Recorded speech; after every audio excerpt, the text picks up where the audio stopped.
Hi, beloveds. Um, in my other presentations, I was saying how I pull a card every day, a love card, to help remind myself and reteach myself the proper way to love and the proper way to receive love. Thank you. And I picked the card for the day, but I didn't get to read the card. And when I read the card, as always, they're poignant, they're on time, it's always on topic. And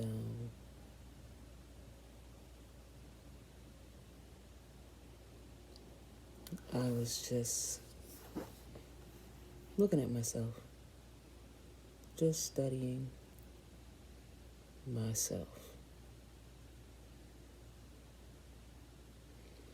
And a line from the poem, I can't recall it right now, but how do I love thee? Let me count the ways. Just examining myself, how much I look like other people and other people look like me, and what our similarities and differences are, facial features, personality, tendencies, behaviors, how we're alike and how we're not alike.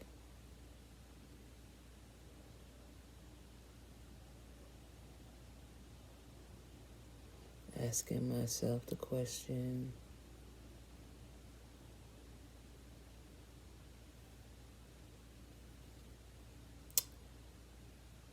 do I like me?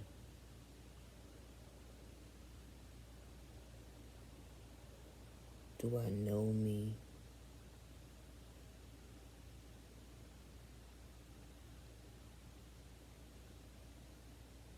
Can I love me?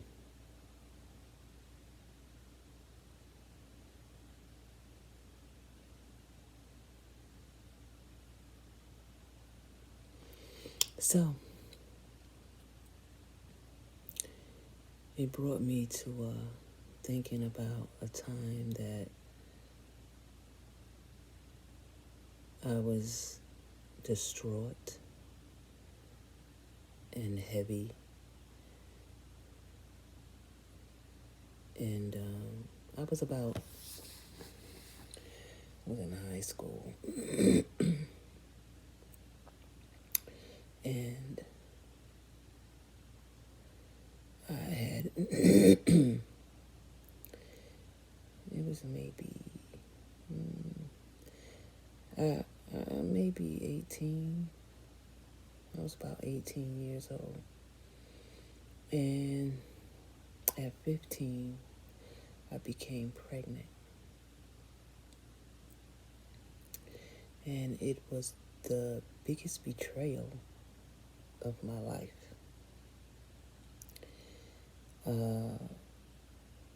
It was a lot of betrayal, a lot of hurt, a lot of pain. But long story short, my father and I, we did not speak for 3 years. And I had nothing to say to him, and he had nothing really to say to me. But he made me speak to him every morning and every evening. Good morning and good night.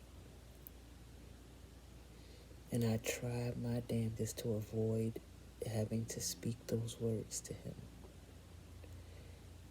But every day and every night, every morning he would say, "You didn't sleep with me last night."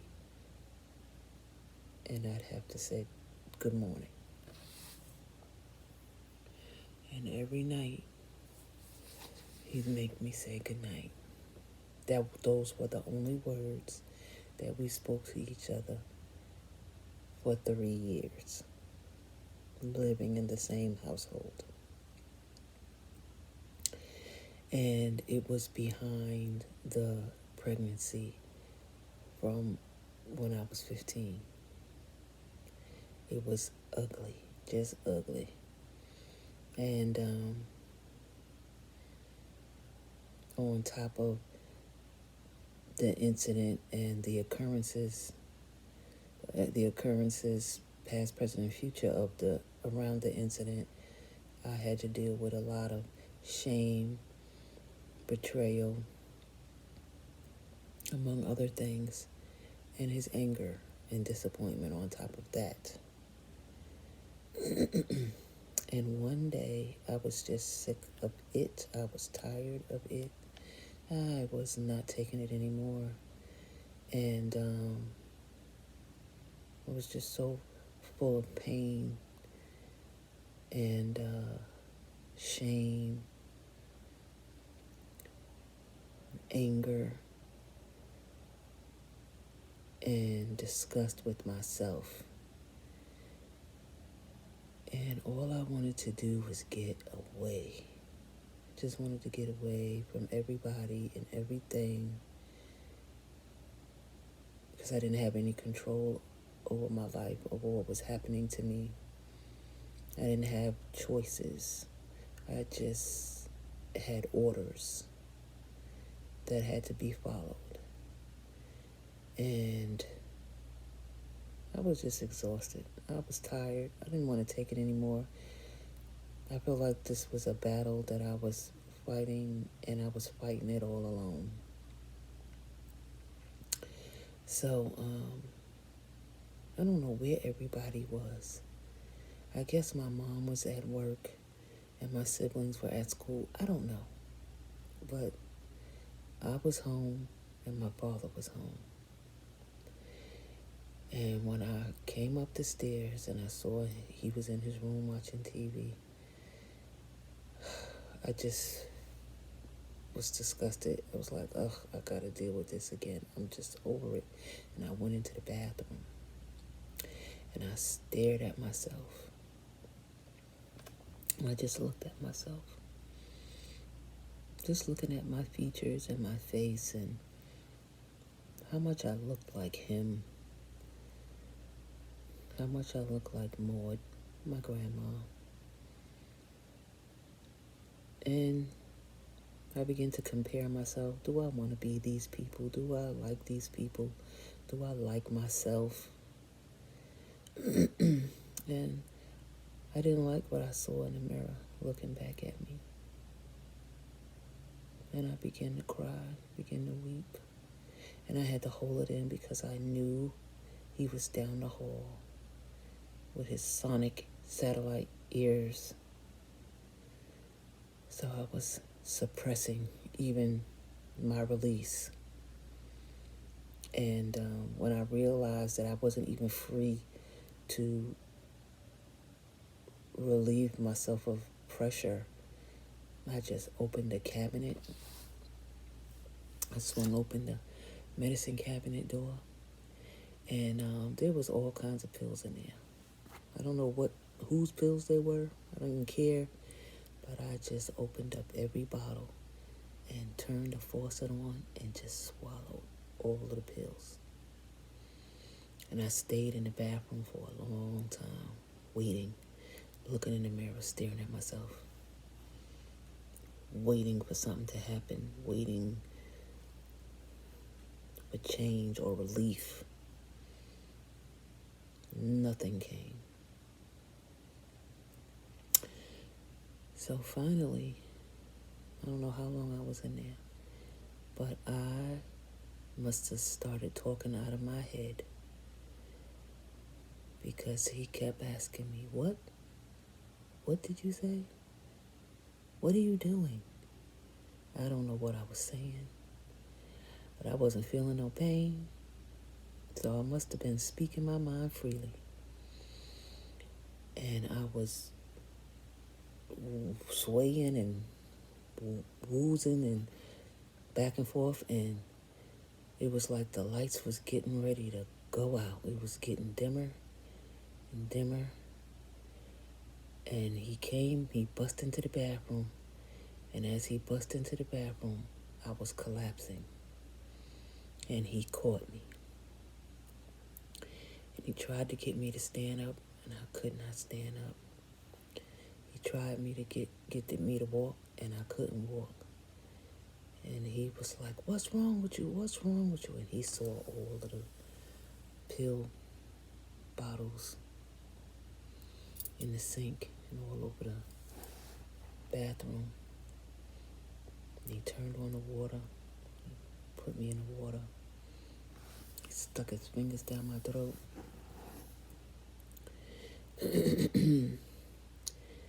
And the next thing I remember is him picking me up and carrying me into I think it was my brother's room, and laying me on his bed. And he was mumbling, he was talking, but I don't remember what he was talking about. And I was out, cold, and all I remember is every now and then I would wake up and I would hear rambling and rumbling. And I would hear him and Mommy talking about something. She wanted to know. She seemed concerned. I couldn't tell what they were talking about, but I know she wanted to know something, asking questions like something was wrong, what's going on. But I was out. And when I woke back up, I was damp from putting me under the water, I guess.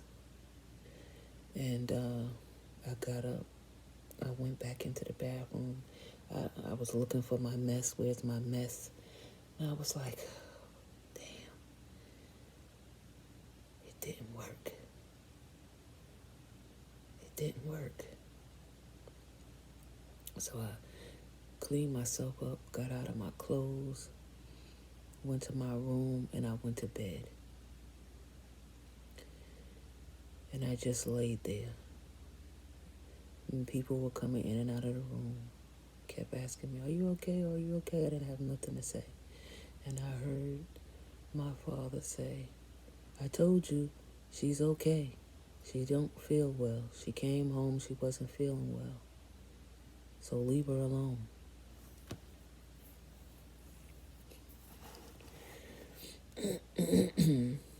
And I woke up the next day and started all over again like nothing happened. But after that day, he started speaking. We started speaking. He would just act like nothing happened. And I don't think he ever told my mom what happened because she never asked anything. She just asked me, "Are you okay? Your dad said you were sick. Do you have a fever? Are you hungry?" And I never told her because, I don't know, I was consumed with my own feelings. And I was like, "Yeah, Mom, I'm okay. No, I'm not hungry. I'm okay." And once she was assured that I was okay, and that I didn't grow another head or something, she let me be. And he began to act like nothing happened. Everything was normal. He wasn't angry no more. But I was still in pain. I was still miserable. I was still hurting. And I didn't see any end to it. And this is 3 years. I mean, the pregnancy was 15. The attempt at suicide was 18. And nothing really changed except he started speaking. We started speaking to each other. But I said all of that to say that today's card that I picked, because it's 2:24 in the morning right now. I was so busy I didn't get a chance to read the card. So I was like, oh, it's time for a new card already, and I didn't read the card. So I decided to read the card. And the card is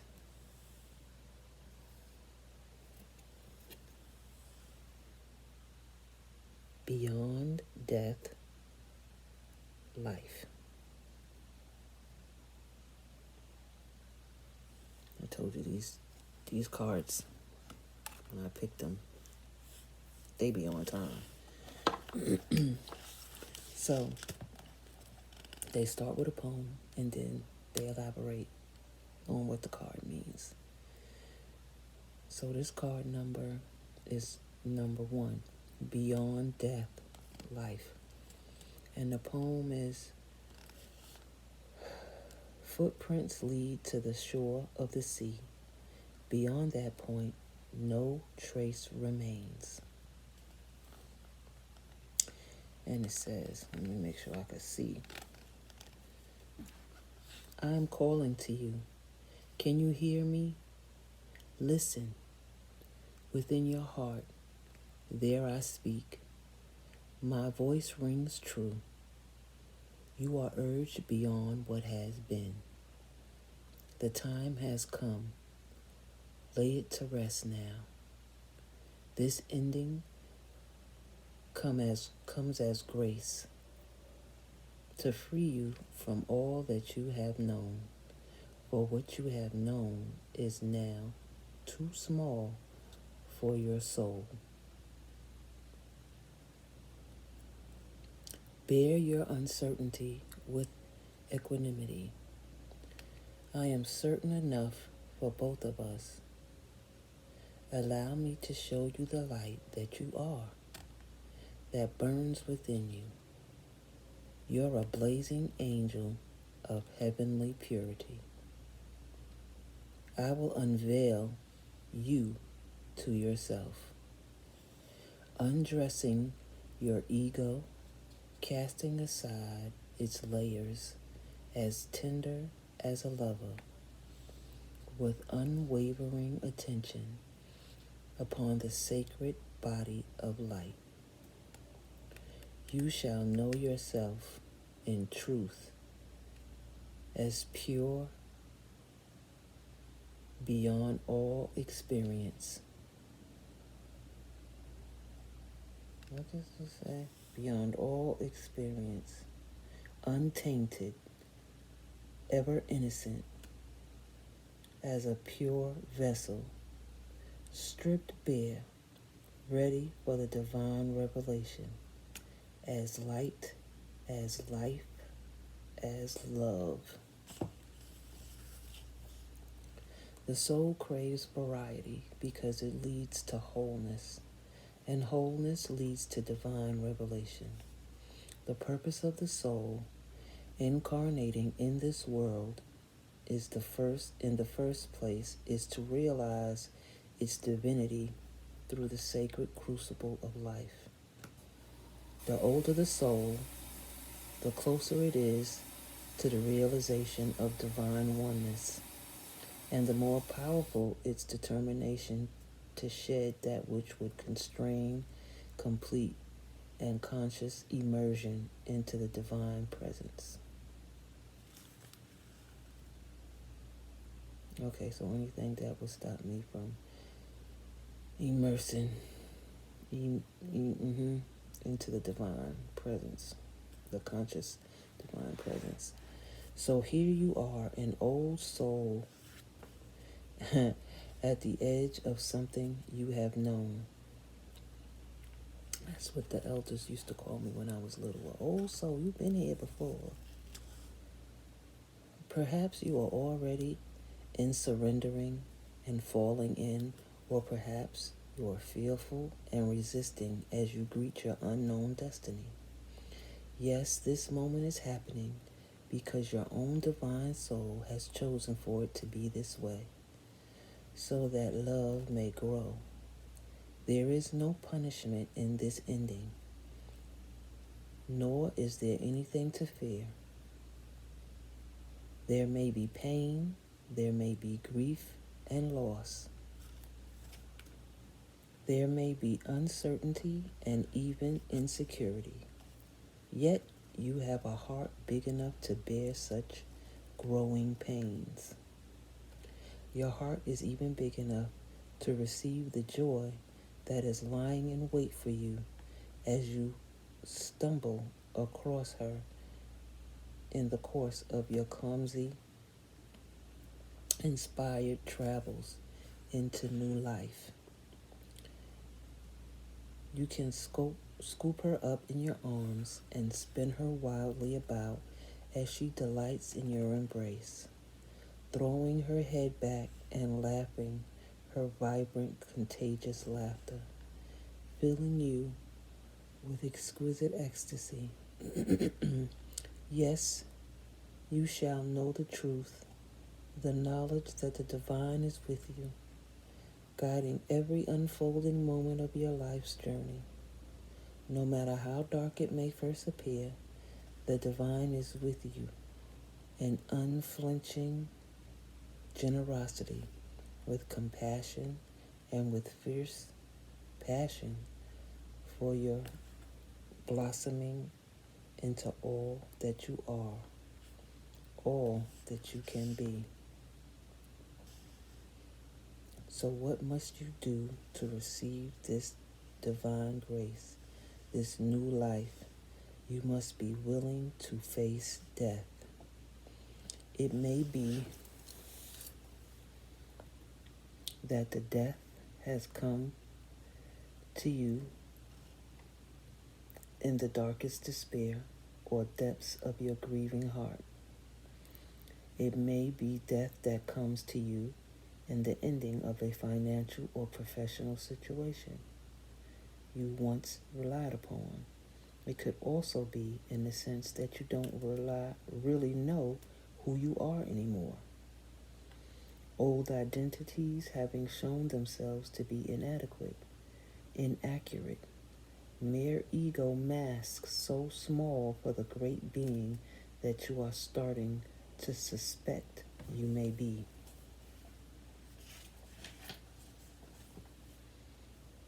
Your death may be a choice to let go, to take a step in a new direction, to move house, to end a relationship, to change career, or to step away from a religious or philosophical tradition, or a group or teacher. Your death may not feel as though it has come by choice at all. It may be a sickness that leaves you feeling helpless, a relationship or other life circumstance changing when you wish with all your heart that it would not. Your transition through this death may be triggered by an inner feeling that you cannot quite pin down. Nonetheless, it powerfully propels you away from what has been and towards untapped possibilities, perhaps even towards great confusion as you encounter life in a new way, feeling even somewhat unprepared and uncertain as to what may lie ahead of you now. How you deal with this grace, hidden though it may at first appear to be under the cloak of crisis, is up to you. You have enough spiritual intelligence to shift perspective and to choose, if you wish, to rest your inner gaze upon what lies beyond the death. Gaze instead upon the new life that is calling you. When you know deep within that no matter what experience you have had in your life, that you are untainted, you will be more easily able to trust in the love the divine has for you. You won't question your worthiness, and therefore you will trust in life more easily and more fully. no matter how much it asks of you at times. The divine is a relentless lover. It wants nothing less than your total being to be held in its embrace.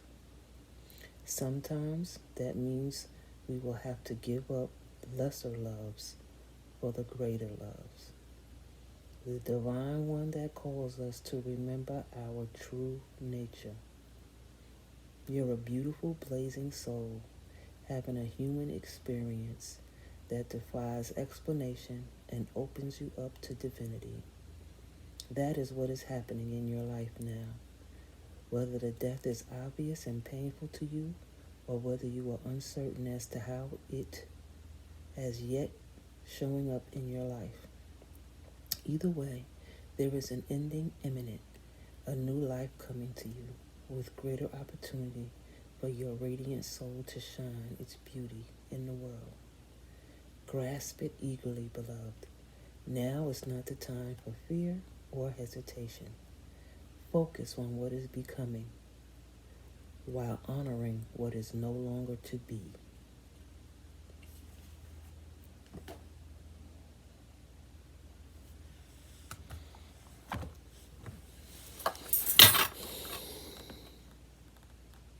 So,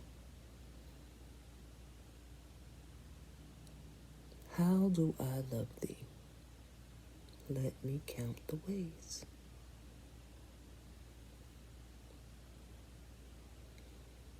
I love thee wholly and completely, truly and honestly, is how I love thee. Thee being me.